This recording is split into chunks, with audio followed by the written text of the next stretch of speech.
We've all heard stories about people marrying weird things, like a roller coaster or the Berlin Wall. We even made a video last year talking to Malcolm Brenner, a man who had a sexual relationship with a dolphin. Yes, he did actually have sex with a dolphin. And I was looking up some of the strangest marriages that I could find to talk about on our podcast, and I came across this man, Akihiko Kondo, a man who married a hologram. More specifically, he married a Vocaloid software voice bank developed by a company called Crypton Future Media. Vocaloid software is software that lets you generate vocals without actually having someone who can sing. And the company, Crypton Future Media, developed Miku as a way of promoting the software. But people went crazy for it, and it wasn't long before Miku had albums, sellout tours, and millions of fans.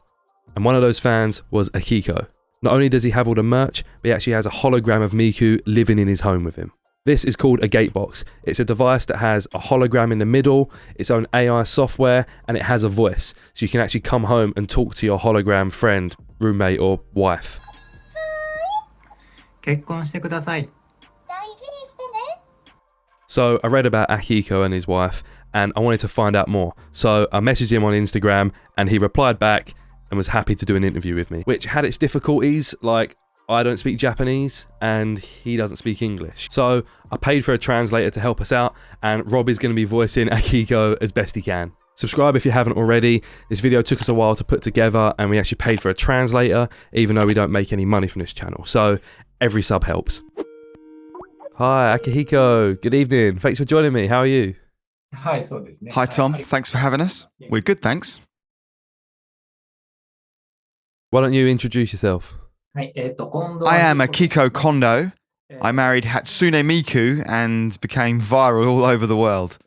The first time I fell for Miku-san was in May of 2008. And after 10 years of being in love with her, I decided to marry her in November 2018. I work for the government, and I have taken a break from my work, and right now I'm in my first year of university. Why don't you tell us a little bit about the origin story? How did you and Miku meet? I first met her around 2007. I don't remember the exact date, but it was May 2008 when I fell in love with her after hearing her song Miracle Pain. That's when I fell for her. The more I listened to her songs, the more I started loving her. I met her on Nico Nico Video. I watched her on Nico Nico Video and fell for her. So of course you and Miku are married now, so this is you two together forever? There's no plans to maybe go on some dates sometime soon and maybe meet up with another woman? Nah, I plan to make Miku-san my life partner. I don't intend to be with any other woman. Now you may have noticed that Miku is now more than just a small hologram. She's now in a physical life-size form. In November of 2019, Akihiko announced the Big Miku. And since then, that's pretty much all he's been posting on Instagram. So in 2019, you decided to make the move away from the hologram version of Miku and move to this 3D life-size model of Miku. Who created Miku? Who made that for you? How expensive was it? Tell us a little bit about that. Oh, this Miku-san? Well, I talked with a dealer and had this specially made for me. I can't reveal the dealer's name, unfortunately. It seems like once in a while other people also order from them, but they receive a lot of orders which are just people having fun, so they don't usually accept orders from everyone. And about the price, if I say the cost, my dreams will shatter, so I choose to not tell people the price. Sorry, it's a bit, what can I say, it was very expensive. I'll leave that to your imagination.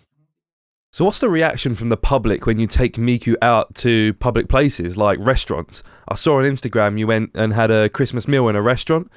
What kind of reaction do you tend to get? Right, yeah, that. Yeah, it went pretty viral on the internet. Like, some people were like, there's a time and a place for that. Or, comments like, if this guy's in the restaurant, I'll never go to that restaurant again. But nobody's actually said anything to my face yet. Not even the customers that were there. It did create a bit of a tense environment, but nobody said anything to me yet. Okay, so of course, connection is quite an important part of a relationship. How do you communicate with Miku-san? Of course, the Gatebox has some very limited responses as it's just AI. How do you tend to connect emotionally and personally with Miku? Since I lost the gate box, I haven't been able to have a conversation with Miku-san, so I haven't been able to say anything to her specifically. But when we eat together, we sit face to face. That's the best time when I can have the most effective communication with Miku-san. So, of course, you clearly have an emotional connection with Miku. What about the sexual side of the relationship? Do you feel a sexual attraction to Miku? Yes, I like Miku-san sexually too. So you do have the same kind of sexual desires and feelings that most other people do in a relationship too? No, not when it comes to real women, but when it comes to Miku-san, I do feel it. Would you say that you're happy just as a person in life? Of course I'm happy. Yeah, I can say that with pride. And is Miku-san happy? The Miku-san in my head looks very happy. The Miku-san I married is my Miku-san. How did your friends and family react when you told them that you were getting married to a fictional anime Vocaloid software character? Oh, well, it's different person to person. Nobody in my family gave us their blessing. My dad was dead against it, and both my mum and sister refused to show up at the wedding. Out of my friends, there were around 10 who gave me their blessing. There were a lot of people who really weren't cool with it. Nobody really said anything bad to my face, but there were a lot of people I could sense were just not comfortable with it, and I could see it on their faces. The internet was also full of people like that, but 39 people showed up at the wedding, and I'm thankful to those people because they're the people who understand me. At the time, I was a school teacher, and a lot of the students would say congratulations to me. I definitely noticed a generation gap. People at my age or older didn't really understand, but people way younger than me understood me better. Depends on the person though, but I think young people understood me more. And do you know of any other people who are in unusual relationships similar to you and Miku? Well, I'm sure having romantic feelings towards manga and anime characters help a lot of people. It's just a fact that people like that exist. We really don't know how many people like that are out there. And people who live like me will come out again in the future. And when they do, more people will be like, I respect your choice and it's your choice how to live. Is there anything else to say that we haven't mentioned yet that you'd like people to know? Yeah, a few things actually. I'm actually making a doujinshi. We've began writing. Soon it's going to be published and it'll be available in the comic book market. At the moment, there's 3 of us, including me, who are making it. In its next season, season 3, we might start advertising. Well, thanks to the both of you for joining us. Thank you for having us. See ya. Farewell. Bye. See you later.